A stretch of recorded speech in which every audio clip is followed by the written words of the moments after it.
Bismillahirrahmanirrahim. Alhamdulillahirabbil alamin.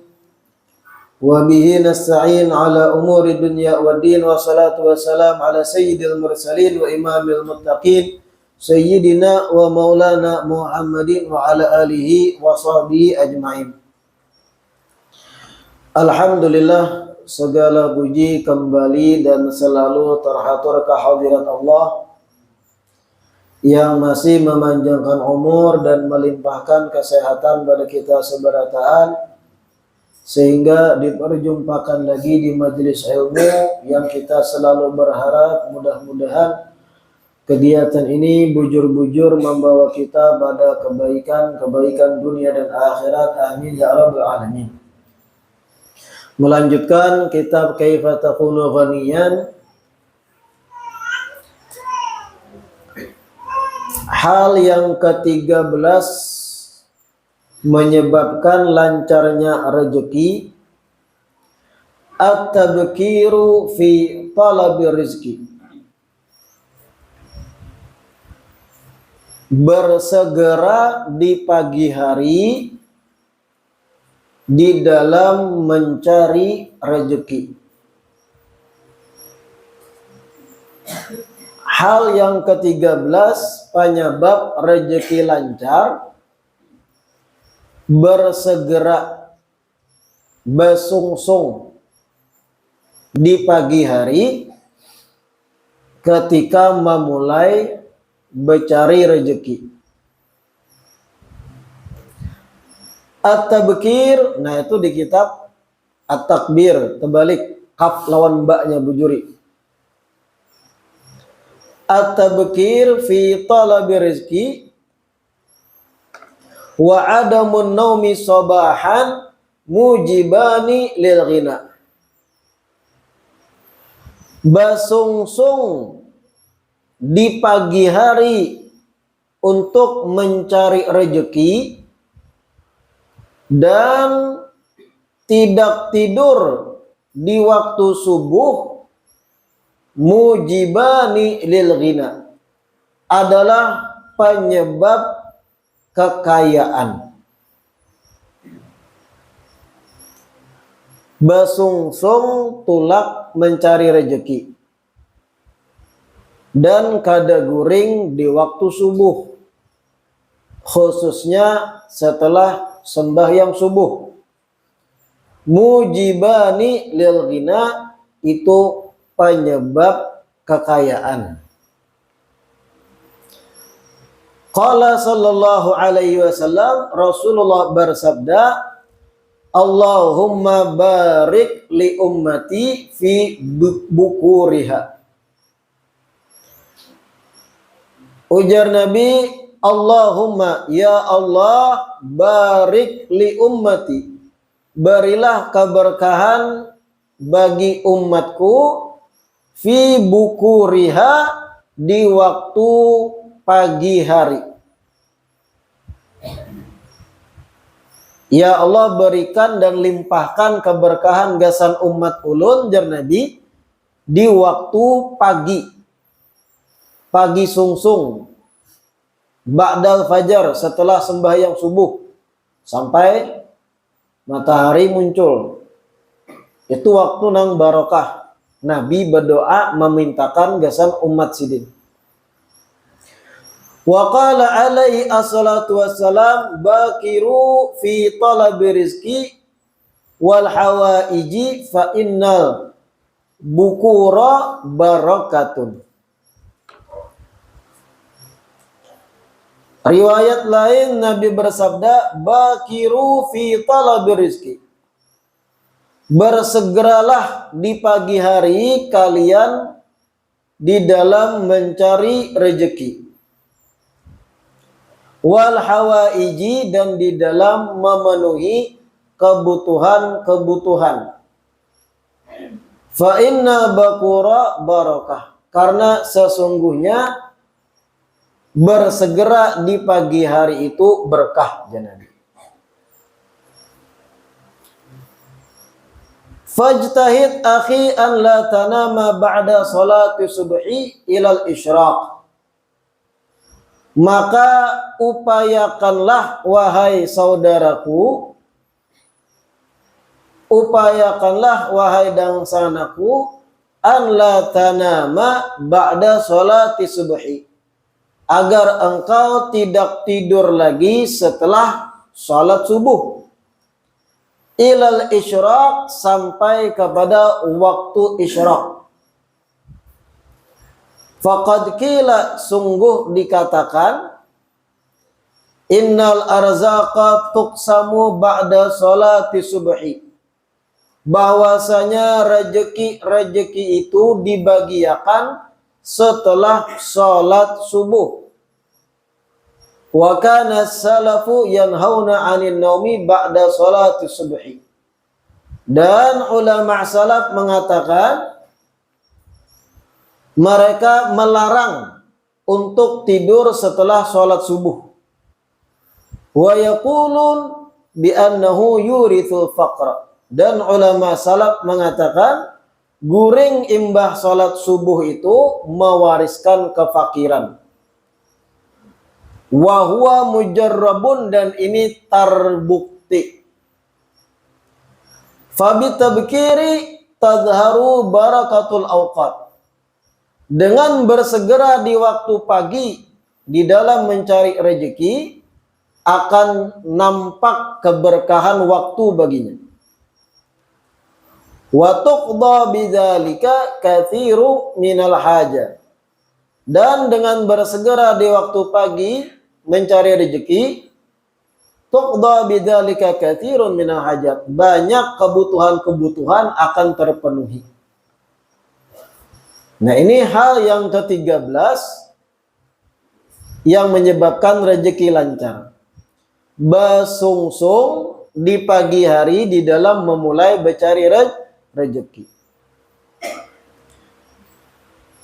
Di dalam rincian penjelasannya tentu saja kita masing-masing berbeda-beda. Kita yang gawiannya sakahandak hati memulai, ibarat pian bisnis pian berjualan di pasar. Gawian pian contohnya bisi toko sorang, bisi warung sorang, atau pian gawiannya menuri. Orang-orang yang semacam ini bisa mengatur waktu, disungsungi di dalam mencari rezeki. Imbah sholat subuh, bawirid, langsung ya buka toko. Kadada nang menung karibib, ya ba'amaliyah di situ. Kalau yang menuri, bagus. Imbah sembahyang subuh, tulak langsung menuri.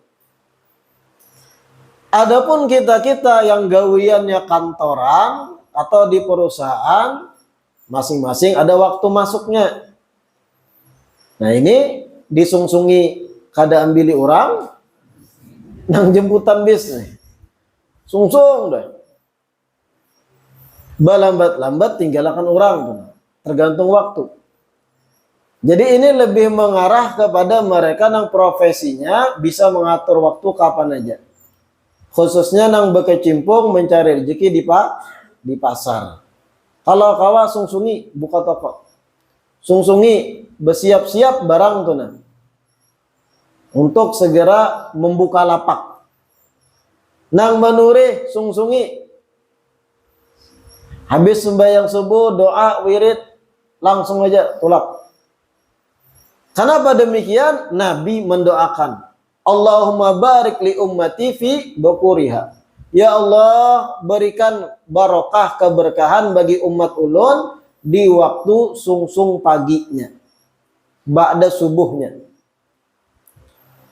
Otomatis kalau bersungsung begawi setelah sholat subuh, secara otomatis kada guring.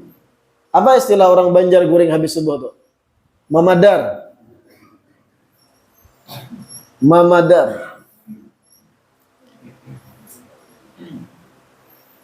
As-subhatu tamna'u rizik. Ada satu riwayat.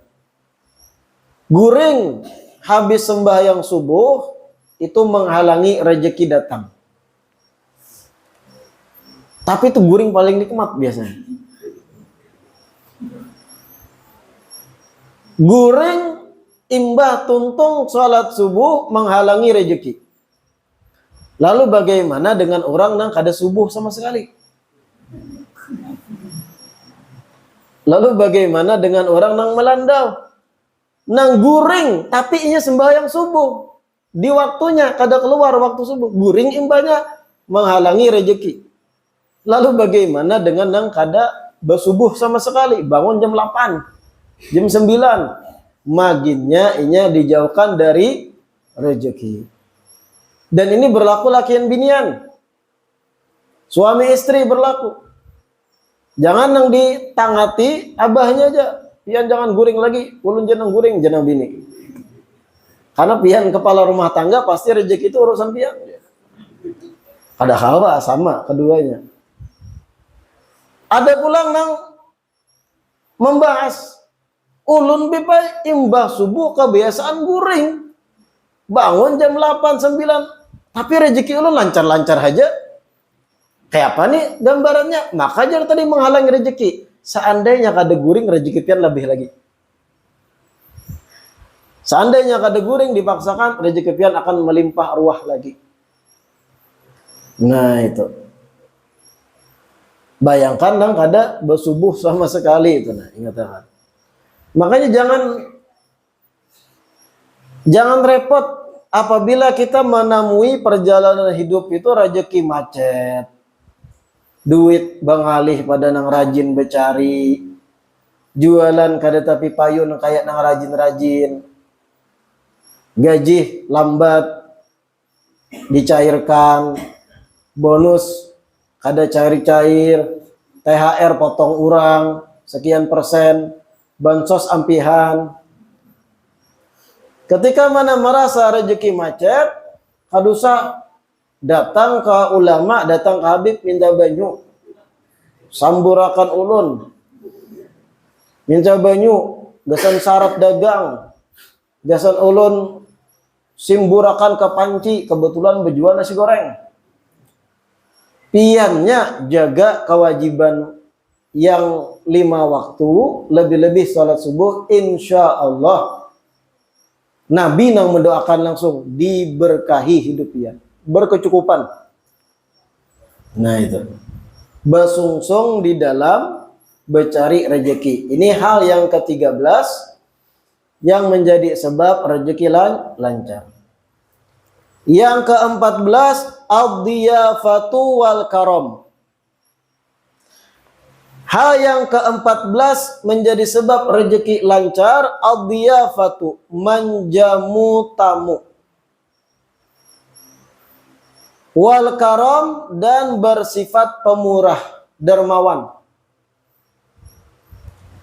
Menjamu tamu dan bersifat pemurah, dermawan. Pahamlah kata menjamu tamu. Kada mau Allah tamu jadi jamu, kada. Ad-diyafatu, menjamu. Apa menjamu tamu?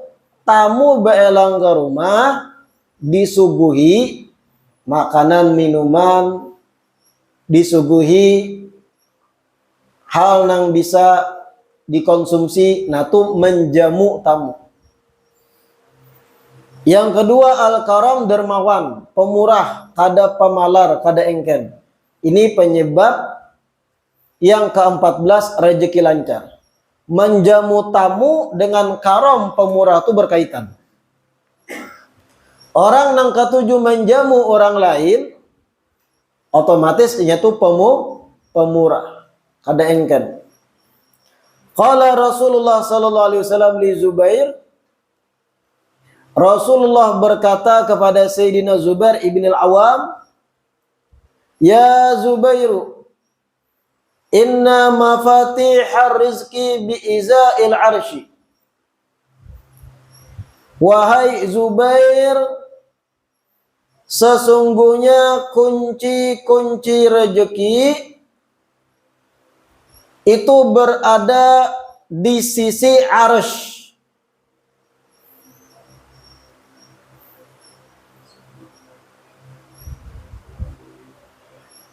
Yunazzilullahu lil ibadi arzaqahum ala qadri nafaqatihim. Dan Allah menurunkan rezeki hamba-hambanya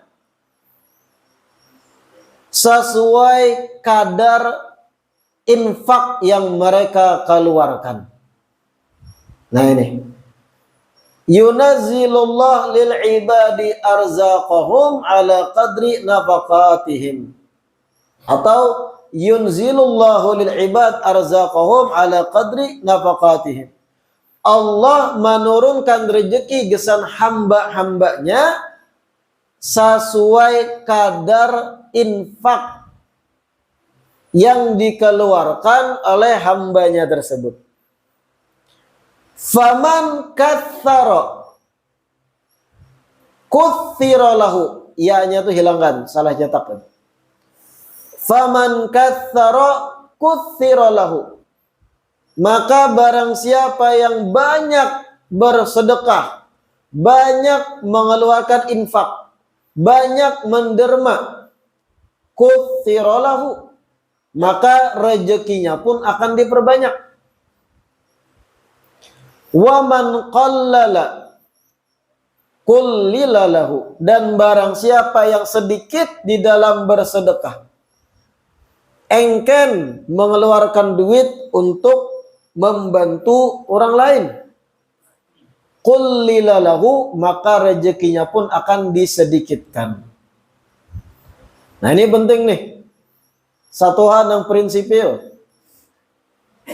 Ujar Nabi kepada Sayyidina Zubair, Allah itu menurunkan rezeki kepada hamba-hambanya sesuai kadar keluarnya duit dari si hamba untuk berinfak, bersedekah, berderma. Semakin seorang hamba tuh ketujuh berbagi duit, membantu fakir, miskin, membantu anak yatim, membantu orang-orang yang kekurangan, berbagi makanan di hari Jumat. Semakin inya banyak berbagi, mengeluarkan rezeki, menyisihkan harta, semakin diperbanyak, semakin lancar Allah turunkan rezeki baginya. Dan siapa orang yang sedikit engken mengeluarkan duit gesan memberi orang bersedekah tuh ngalih benar. Ada orang minta-minta, amun kada pincang, amun kada picak, kada mau diberi. Nang bebaya nang ringkut-ringkut, bisa aja begawi ya. Ngalih benar tuh nah. Padahal itu ucapannya tadi bisa inya begawi membenarkan kebakhilan atau keengkenan yang ada pada diri. Amun sudah orang tuh nang lingsak berjalan batis ke dedah nyarinya mau tuh. Ngalih benar tuh berpikir lawas untuk mengeluarkan duit dari harta.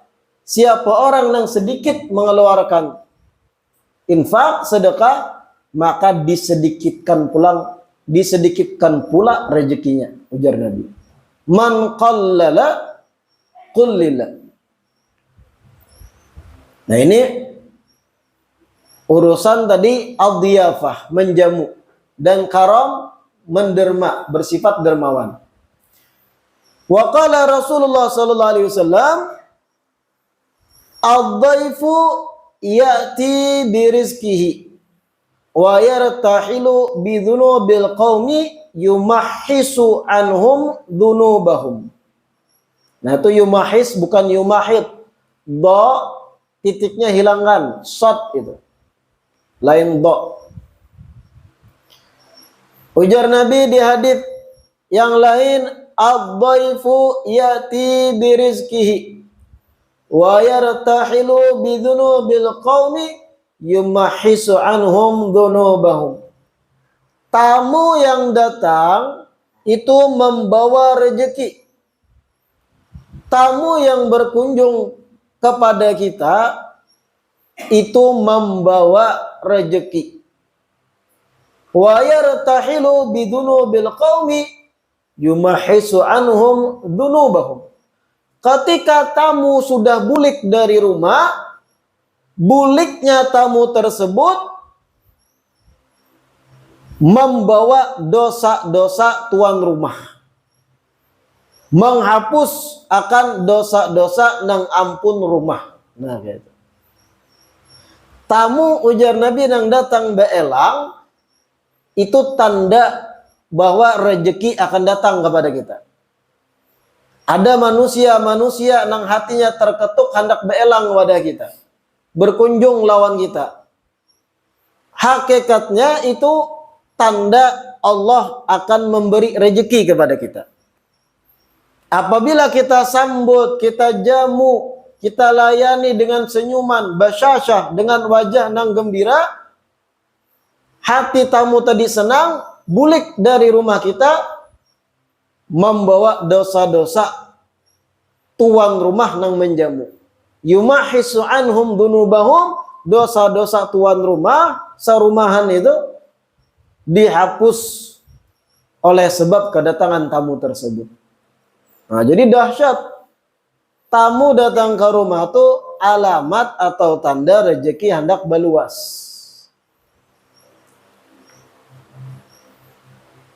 Ketika tamu datang, upayakan kita menjamu. Kita makani, minumi, minimal banyu putih.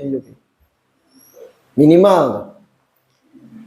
Hendak lebih lagi apa yang ada di dapur kita suguhkan.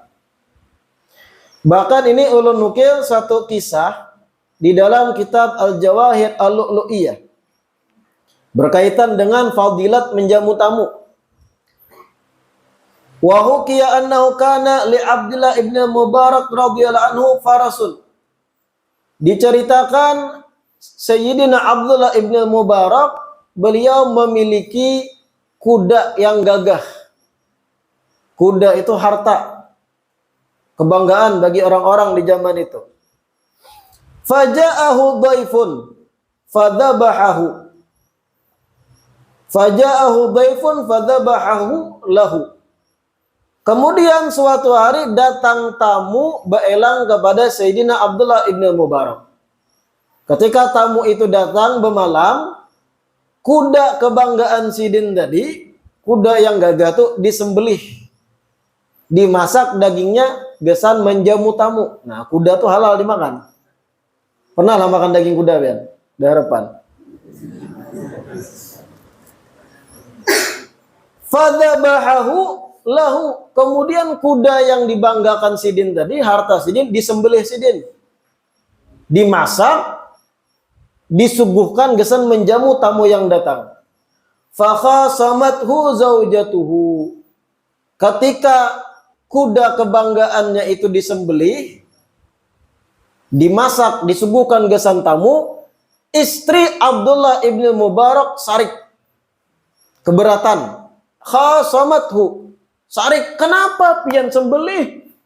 Itu kuda gesan dipakai mengangkat barang, gesan kita berjalanan, gesan kita kemana-mana, alat transportasi kita, gesan kita kesana kemari.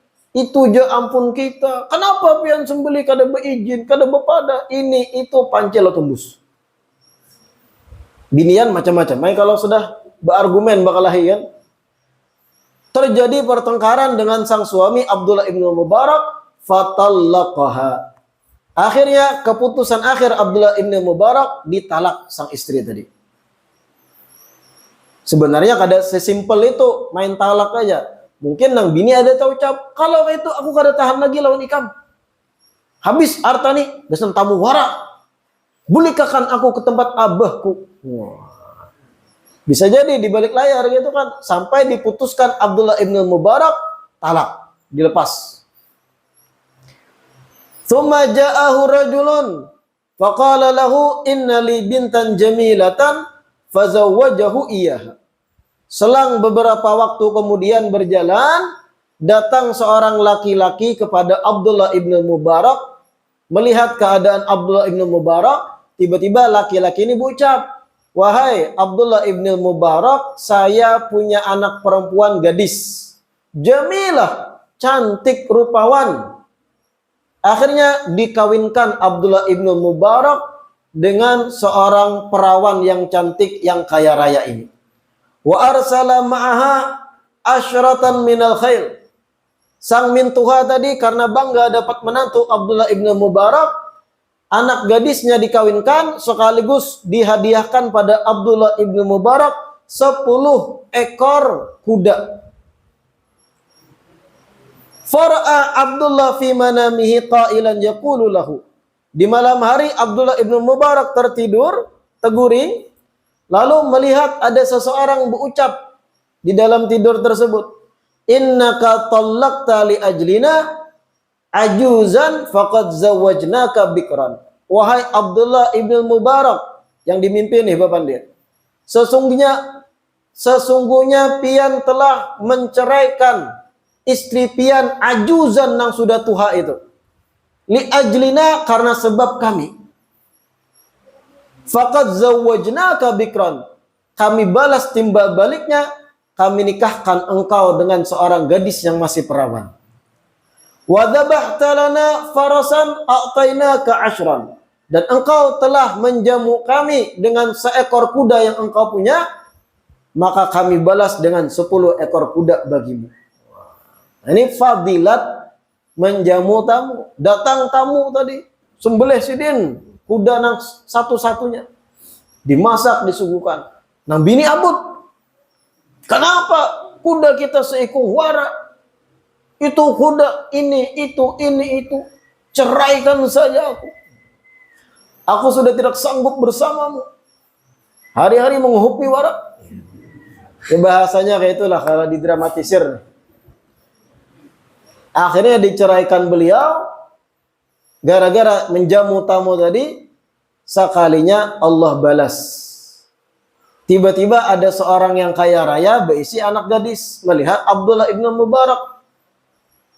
Muncul perasaan senang melihat Abdullah ibn Mubarak. Kalau pian jomblo bahasanya, kawini putri ulun aja. Gadis dan muas dikawinkan, diberi hadiah pulang kepada Abdullah ibn Mubarak 10 ekor kuda. Nah ini tadi, datangnya tamu membawa rezeki. Yang ditalak bini yang sudah tua, datang yang bujang. Ibu-ibu mendengar gini merangkuk. Ini di kitab ulun kada menambah kada mengurangi, nang menghukmi terjalung tambahi. Nah ini fadilat menjamu tamu. Tapi ingatkan nih, ketika menjamu tamu jangan memaksakan diri, ujar Nabi. Ada haditsnya. Di dalam satu riwayat ujar Nabi, la tatakallafu lidhaifi fatubghiduhu fa inna man abghadha ad-dhaifa faqad abghadha Allah wa man abghadha Allah abghadahu Allah.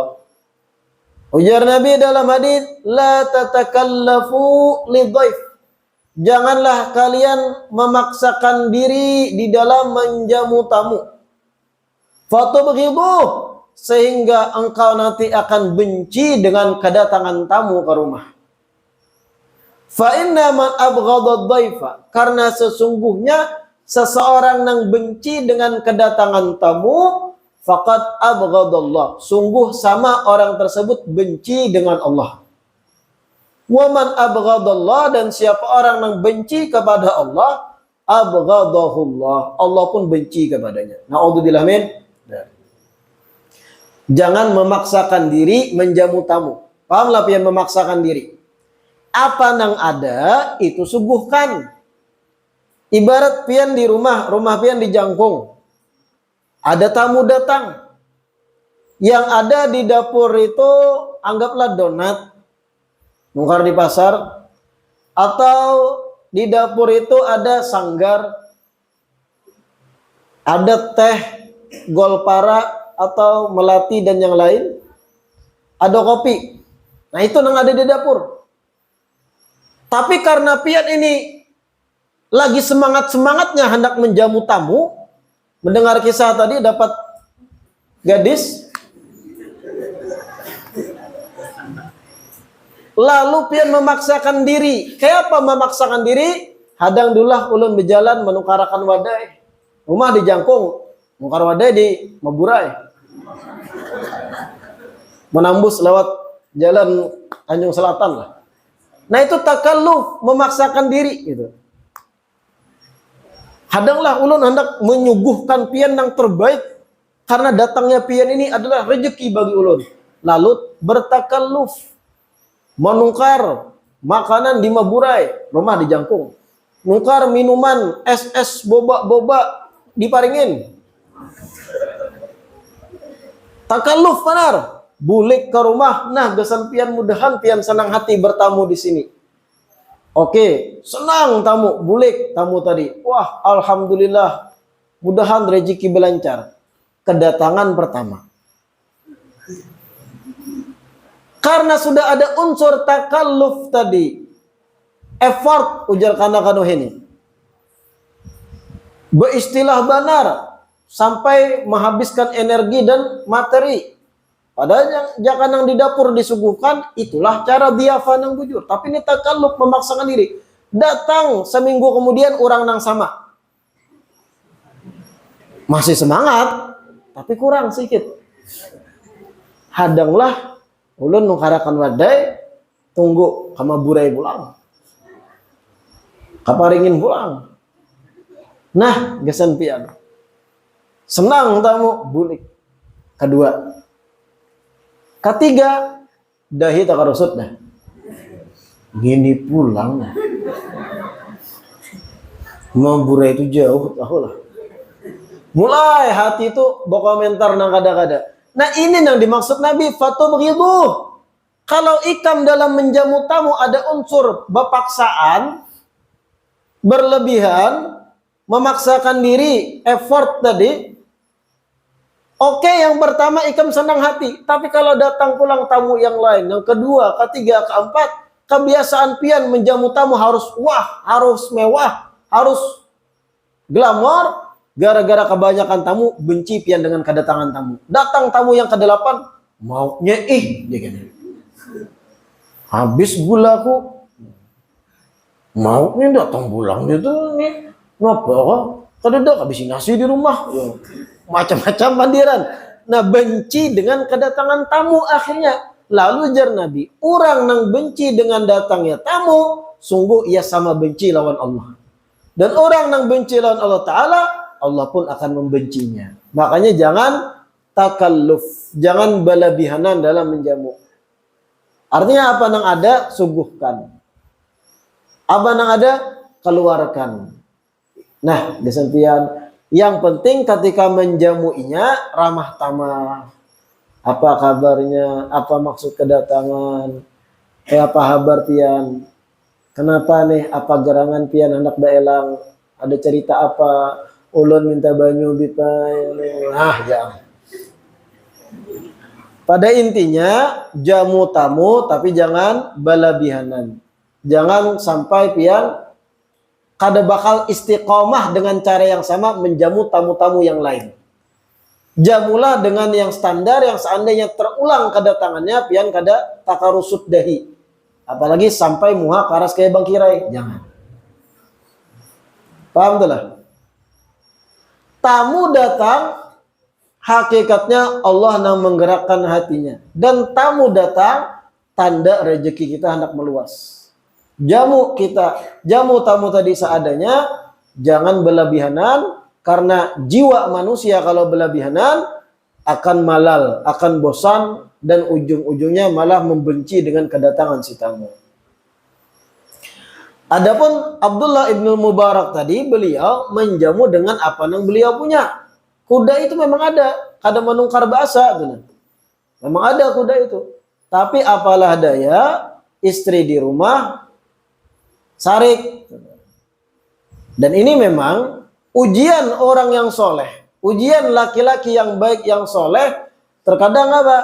Beisi bini nang kada sepemahaman. Beisi bini yang kada satu visi misi. Nah ini ujian orang soleh. Pernah ulun sampaikan kisah di Jawahir Lu'lu'iyah yang lain. Ada seorang suami hadir pengajian di masjid. Penceramah menyampaikan di depan banyak jamaah. Ujar penceramah, ketika seseorang ingin bersedekah, maka 70 setan akan mengikat badan orang tersebut supaya kada jadi bersedekah. Ceramah nang di masjid nih. Suami tadi hadir mendengar. Oh, kalau ada orang hendak bersedekah, niat muncul di hati bersedekah, ada 70 setan kena nang bergantungan di awaknya menghalang-halangi. Ada nang bergantung di tangan, di bahu, di batis, di kepala, membaratkan awak orang tadi supaya kada jadi bersedekah. Siapa nang mampu melawannya? Ujar penceramah. Nang suami tadi itu terbakar semangatnya, bulik ke rumah. Belum tuntung ceramah. Aku akan melawan setan. Bulik ke rumah, mengatuk rumah, dibukai bini, langsung ke dapur. Sampai di dapur, mau ambil karung gandum, karung baras lah bahasa kita. Karung gandum diangkatnya, ujar nang bini, kemana? Kenapa itu? Aku anak bersedekah. Jangan, jangan bini. Akhirnya terjadi pergulatan. Di kitab itu disebut begulat lawan nang bini, begulat kalah nang laki. Rupanya ganal bini awak. Kalah, batal. Bebulik dengan kecewa ke masjid orang tadi, suami tadi. Penceramah tadi melihat bebulik orang nih. Langsung diajak dialog, interaktif kan. Ya fulan, kenapa tadi engkau keluar dan kenapa kembali dengan wajah yang kecewa? Ujar nang suami, ulun tadi terbakar semangat, Tuan Guruai hendak bersedekah. Bulik langsung ke rumah, hendak mengambil sekarung gandum disedekahkan fakir miskin. 70 setan sudah ulun lawan, kalah. Tapi ja'at ummuhun, datang mamanya setan. Di situ ulun kalah aja. Nah ini kisah ini ada di kitab Al-Jawahir Al-Lu'lu'iyah. Datang umanya setan, ada sanggup ulun. Nang 70 kalah dapat ulun aja. Kena umanya datang, indungnya datang, begulat ulun kalah. Nah, tapi insya Allah jamaah ibu-ibu di sini kadada nang kaito. Mudahan kadada tahuan pulang. Berbulik kepada kitab, hal yang ke-14 menyebabkan rezeki lancar, al-dhiyafatu wal karam, menjamu tamu dan dermawan. Yunzilullah lil ibad arzaqahum ala qadri nafaqatihim. Allah itu menurunkan rezeki pada hamba-hambanya sesuai kadar infak keluarnya dari si hamba tadi. Apabila inya banyak berinfak, bersedekah, membantu orang yang membutuhkan, kutsiralahu, diperbanyak juga rezeki baginya. Wa man qallala, dan siapa orang yang sedikit dalam mengeluarkan sedekah, qullilalahu, maka disedikitkan pula rezeki baginya. Kemudian kita dapat fadilat juga tadi, ilmu tentang keutamaan menjamu tamu. Datangnya tamu itu tanda membawa rezeki. Jamu tamu tapi seadanya, jangan berpaksaan diri. Karena ditakutkan kalau berpaksaan ujung-ujungnya kita malah membenci dengan kedatangan tamu-tamu yang lain yang selanjutnya datang ke rumah. Min huna wa hunaka al-iqdam fi amali tijara ma'a tawakkul ala Allah min asbab rizki. Qala Rasulullah sallallahu alaihi wasallam, atajirul jaban mahrumun wa tajirul jasur marzuqun wallahu a'lam. Insyaallah kita lanjutkan di perjumpaan majelis selanjutnya. Mudah-mudahan yang kita baca hari ini bermanfaat. Mudah-mudahan diistiqamahkan duduk di majelis ilmu, diberikan ilmu yang bermanfaat, diberikan taufik, kemudahan mengamalkan apa yang kita dengar, sehingga menjadi orang-orang yang mengamalkan apa yang diketahuinya. Amin ya rabbal alamin.